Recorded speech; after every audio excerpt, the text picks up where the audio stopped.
There's always so many shows to watch, and very few of them are from Western entertainment. Hello, everyone, and welcome to me going through the shows I watched this year. Now, this is not just shows in general. These are like, the new 2023 shows. I watched some old shows as well, of course, but this is me going through the new 2023 shows I saw this year. Most of them are anime because Western media sucks. So, the first one we can officially put on here is, well, we'll do this one actually first because it's a holdover. Danmachi Season 4 Part 2. Part 1 was last winter, and then Part 2 came out at the beginning of the year. So, I loved it. I think this is the best season of Danmachi so far. Especially, I don't know whether I enjoy Part 1 or Part 2 more. I think I enjoy Part 2 more just of how dark and how there's no hope. Like, like Ryu, she has no hope. She just is like, we're gonna die, but I'll at least try and get Belle to live, or at least make it far, And then there's Belle, who's just so naive, innocent, plucky. He's the Belle Cornell we love, and he's not giving up. He will get himself and Ryu back to the surface. And we get to find out Ryu's backstory, which is great. It's a tragic and so sad backstory, but it makes a lot more sense, and it really helped her character. This is the season, or this part, is really where Ryu started to feel more than just she's there for me. And that's the point, right? That's the thing anime does really well, is they'll introduce a bunch of characters to you and then individually go into them so you understand them, right? Like they'll introduce, like they did. They introduced Ryu for and she was like just the cool badass waitress at the restaurant, and she'd come and help them every now and then, and there was that kind of mystery, like, oh wow, Ryu must be a really high adventurer, a type of thing. And then we get this, and this now finally gives you her backstory, and you realize why she's kind of cut off and cold and all that. And Ryu joins the Belle Cornell fan club, as we knew it was going to happen eventually, and she's finally done it. I actually watched this not dubbed, which is, again, something I didn't do for Season 1 and 2 of Danmachi, and the first half of Season 3. That was all dubbed. But I was enjoying Season 3 so much, I didn't want to wait for the rest of the dub, so I just watched the rest of it in subtitles. And then Season 4, I was just so hyped for it, I just watched it as it was. So yeah, overall, Danmachi Season 4 Part 2, it was fantastic. I loved it. The theme song is the best intro we've had. It's fantastic. The intros just get better and better. And I very much enjoy the progression Danmachi has gone through of Season 1 being a very light comedic show. Season 2 is very much on the same, but we get a bit more serious. Not super serious, but like you can tell the comedy has kind of been reared back a bit, but there's still funny elements. There's still that charm that brought you in Season 1. And then Season 3 is definitely a lot more serious, definitely a lot more darker.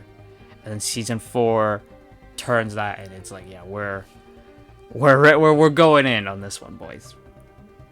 Which I love. And this show really is a perfect example of never judge a book by its cover.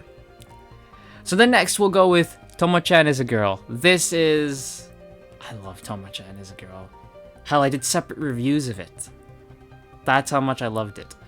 Every Wednesday, man, I was like, oh yeah! Because every Wednesday I wake up and I'm like, oh, it's AEW, that's awesome.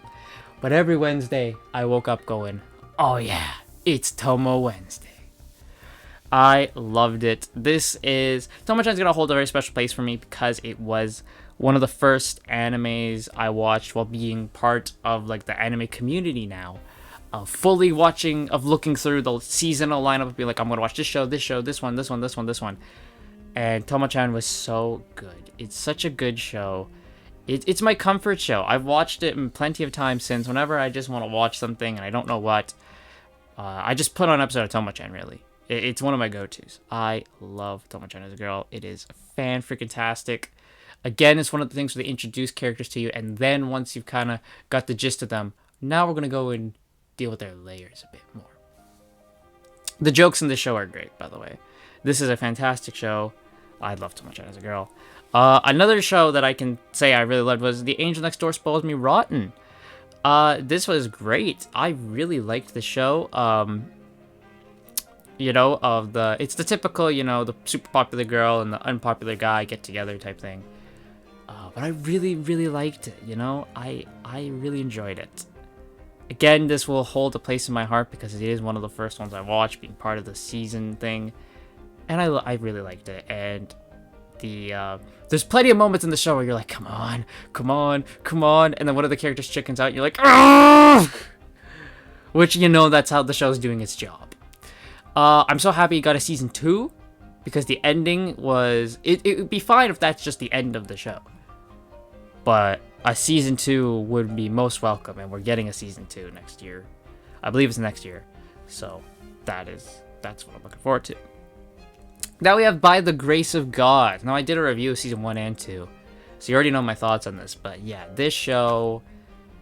Yeah, it got boring for me. I stopped season 2. I didn't finish it. It's not a bad show. It just moves really slow and doesn't have a lot of steam to it. There's no real threat for the main character. He just kind of very easily gets through things. And I don't really have a problem with a character going through stuff easy, like, in an action show or something. The character's like super overpowered, beating all the bad guys. Ha ha ha, you can't beat me. Suck it. But it's like in this one, it's like, okay, he does that. And then there's no really exciting action thing after. It's very slow. This was another... This show, next show is a weird one because it's not a traditional TV show. It is Clarkson's Farm Season 2. I love Jeremy Clarkson. I love all the Grand Tour guys. So this is...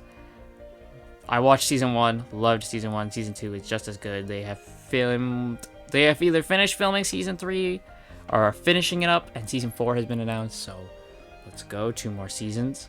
I love Clarkson's Farm.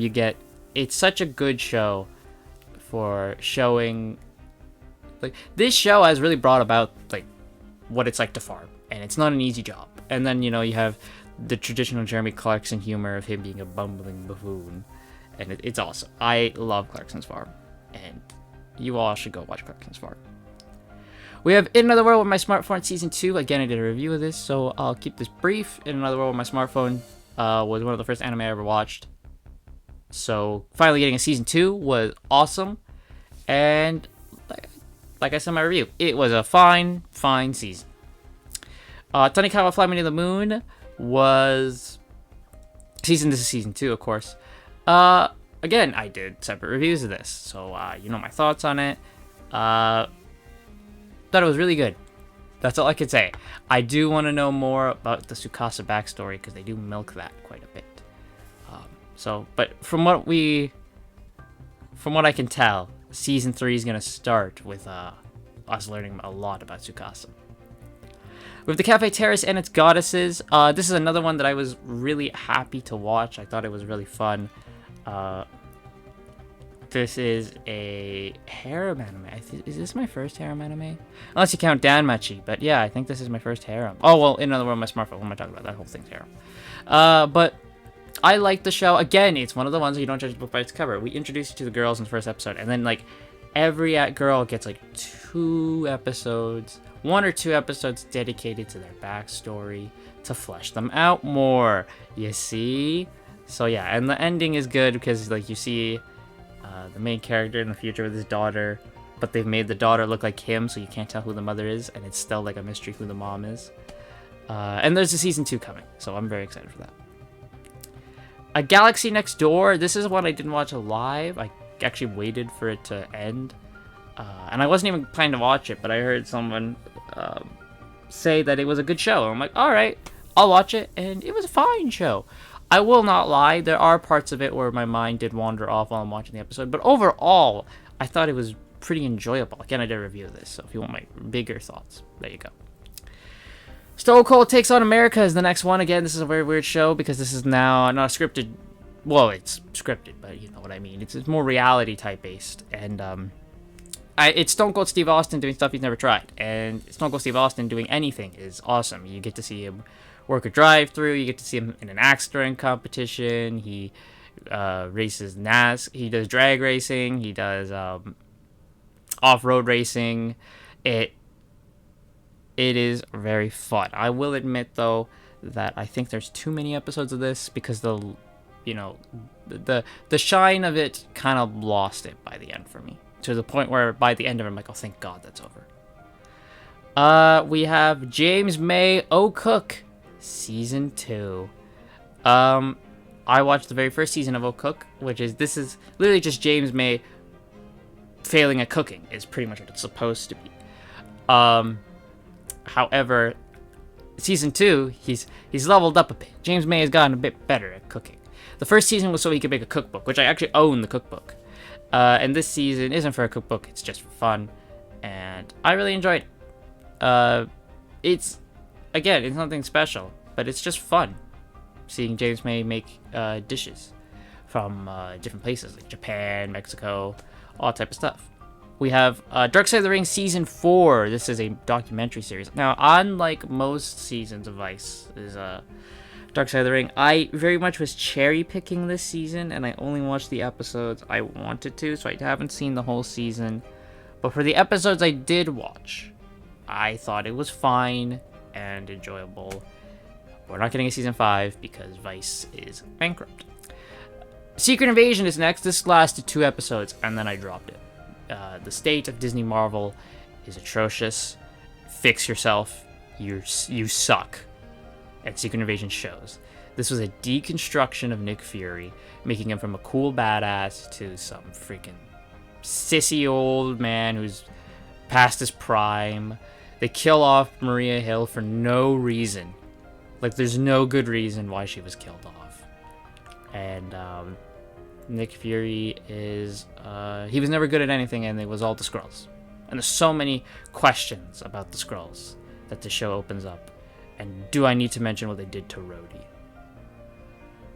We have Heremia, The Missing Pieces. This is what well, not really a sequel. It's kind of short stories. It's stuff that from the manga they didn't adapt into the original show. I did a review of both the original show and this as well, so you can check that out. I loved it. It felt very authentic to the first season. Actually, no, I watched them back to back. Very, very authentic to the first season. You can very easily slot these in. If there's a more dedicated fan out me out there, that like, you can very easily slot these into the main show, and they wouldn't feel out of place at all. I loved this. I'd love if they did like a quote unquote season 3 of Heremia, where it's just like short little things of the cast, because I'd watch the cast do anything.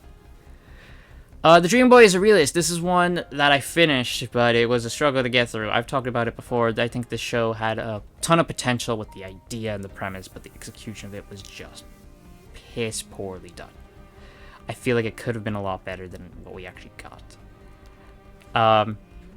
And this starts the summer shows, I think. Because Heremia Missing Pieces, I waited until it was finished. So we're now in the summer category here. So we have The Girl I Like Forgot Her Glasses. Again, I'm pretty sure I did a review of this. I did. Overall, it's fine. The main character can get very frustrating and weird at places to the point where you root for him for a bit, and then he does something, and you're like, come on, dude. Don't be an idiot. And it's not in like don't be typical anime protagonist idiot. It's like, no, straight up, this dude's being a moron. You know? But it's fine and enjoyable for what it was, you know? I don't know if there is a season 2. Because where it left off was very like, oh, that's how we're ending it? They don't get together. They're not... Nothing, you know? My Happy Marriage. Again, this is what I did not watch live. I watched it after the fact. I did a review of My Happy Marriage. After... I planned to watch it. And the reason I watched this was actually my mother watched it. And she said it was good. And I'm like, oh, well, I guess I'll watch it.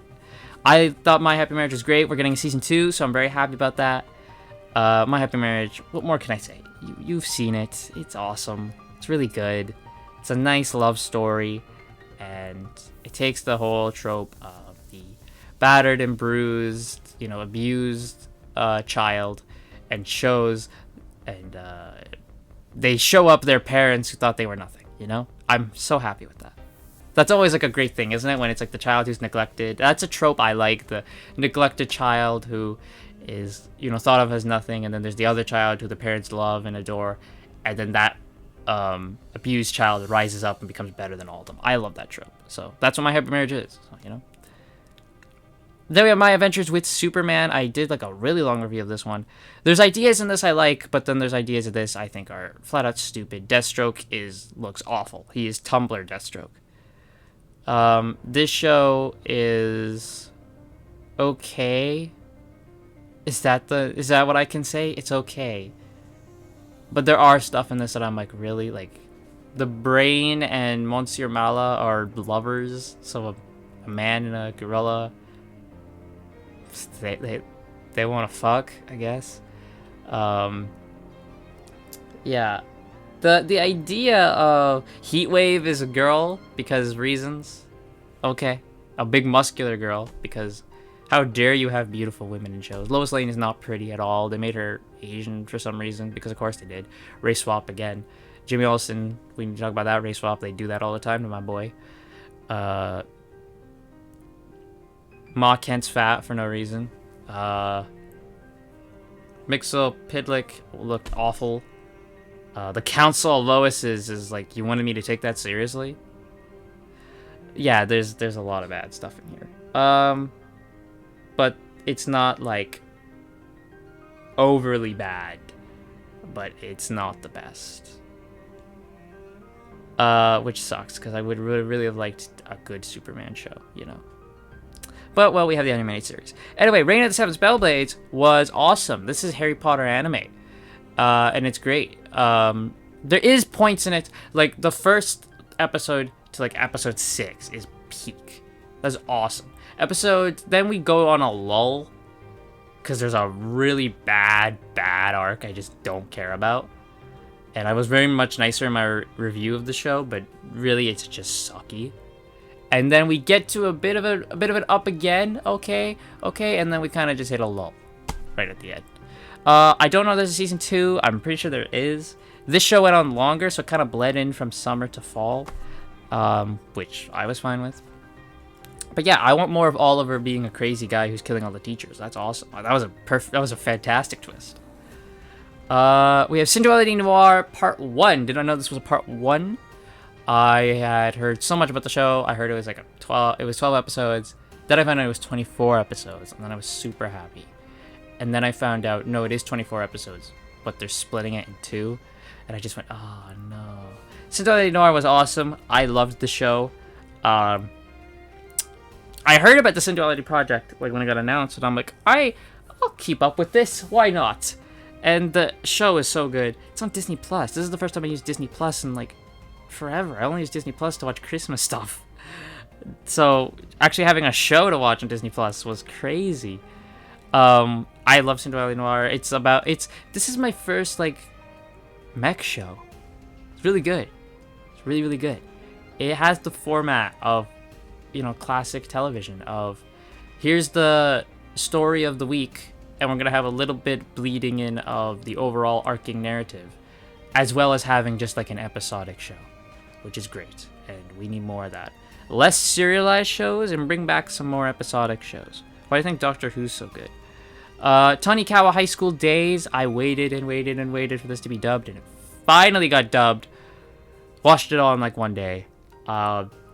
It was fine. It's not as good as season 2 because it's just 4 episodes. It's literally just getting rid of this storyline so that way when they come back in season 3, we can go into the big arc about Tsukasa. That's literally what this is about. On Tonikawa High School Day, I will do a review of this. There's plenty of shows here that are going to get their own review, but they just aren't going to get it in time for the end of the year. And this starts that. Sonic Prime Season 2. This did get a review. Season 2 is awesome. I love Sonic Prime. I think it's awesome. Like you all know, I've now become a huge Sonic fan. Literally just before recording this, I was listening to the Bumblecast. So, there you go. Sonic Prime is awesome. I love the show. I loved watching it last Christmas when it came out. Oh my god, it's gonna be a year since the show came out, because it came out last Christmas time, around there, right? It was awesome. I loved watching it during that Christmas after Christmas lull, and then watching it. I binged the show like real quick, man. I watched it in like 2 days. Season 2 is awesome, and I can't wait for season 3. We have Welcome to Wrexham Season 2. This is again is like a documentary show of Wrexham football team that Ryan Reynolds and Ryan Reynolds and Rob McElhenney own, and it's just their story of getting from the bottom league to the top, and it's really good. But it's a doc show, so it can only go so far, because doc shows can only be so enjoyable, and there are just filler episodes that don't need to be there. Berserk of Gluttony. This one thankfully got to finish before I did this, because for some reason they were airing the episodes like a week before they were supposed to come out on Crunchyroll. I don't know why. Berserk of Gluttony is awesome. I loved it. The idea of this guy who he has a skill that everyone thinks is useless, but it's actually like a really powerful skill. A skill so powerful that it's actually like outlawed to have the skill. Really good. I really enjoyed the story. I had a fantastic time with Berserk of Gluttony. I don't want to say too much, because there will be a review of it. I'm giving the Disgraced Noble Crash Course in Naughtiness was again a show that I just stopped watching. I just dropped it because it just moves so slow, and I get tired of the character's oblivious that he loves her, and she's oblivious that she likes him. And while that can be fun in a much better story, this story isn't that one. It doesn't drive it enough. It's very slow, so I just dropped it. Loki Season 2. I actually like Loki Season 1. Season 2 was a waste of my time. I liked the first episode, but every episode after that sucks. And it means nothing now because Jonathan Majors was fired. Our Dating Story. There's still an episode left of this to go, but I feel confident enough to tell you that I liked it. Really liked it. It's again the idea of the nerd gets together with a popular girl, and it's really nice, to see their relationship develop and see them develop as people. It's really good, and there's parts in it that you're like, don't you dare disrupt the relationship. Anytime the relationship gets like a bump in the road, you're like, no. We have the 100 Girlfriends Who Really, Really, Really Like You or Love You. This was awesome. This is way better than it had any right to be. Again, I think it's the thing of don't judge a book by its cover. It is awesome. I laugh so hard during it. It is a fantastic comedy show, and I await. There has to be a season 2. You cannot tell me there's not a season 2. We're at 6, I think. We gotta get them all. Come on, I will not rest until we get them all. Rick and Morty Season 7. This is an odd one. This is the first season after the whole Justin Roiland debacle. There's episodes in this that I think are fine. I think the episode, was it 5?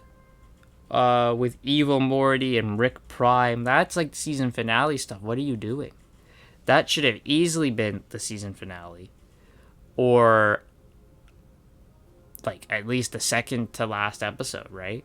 And it felt like a bit jammed, like they tried to cram everything into one episode, that they were like really rushing and going. And the finale was fine. I understand why that episode was the final one, but again, most of the episodes are just okay. There's maybe like 1 or 2 that are downright bad. The voices, I think Rick and Morty's voices are fine. You can clearly tell it's not Justin Roiland, but they do a fine enough job. The Gilded Age. I watched The Gilded Age. I was a Downton Abbey fan, so hearing that Julian Fellows has another show makes me want to watch it. I feel that The Gilded Age Season 2, this show is much more slower than Downton Abbey. By the end of Season 2 Downton Abbey, we had quite a lot of story. We had quite a lot of stuff set up. We had quite a lot of stuff that had happened by that point that made you really engrossed in the story and the characters. This one, we're very bare bones still. I feel that's bad for Season 2. You need to now develop it more. And then we have, to end it off, Doctor Who, the 60th anniversary specials. I've gone into all these. You know what I think? Doctor Who is dead. Disney Doctor Who is alive. So that's it. That's it for the shows. Overall, as you guys can see, I got pretty much almost nothing but praise for the anime. and UK shows pretty much. Barred Doctor Who, of course, but that's now more an American show. And then a lot of the Western media just sucks because Western media is awful. So that's gonna do it. I hope you enjoyed these videos.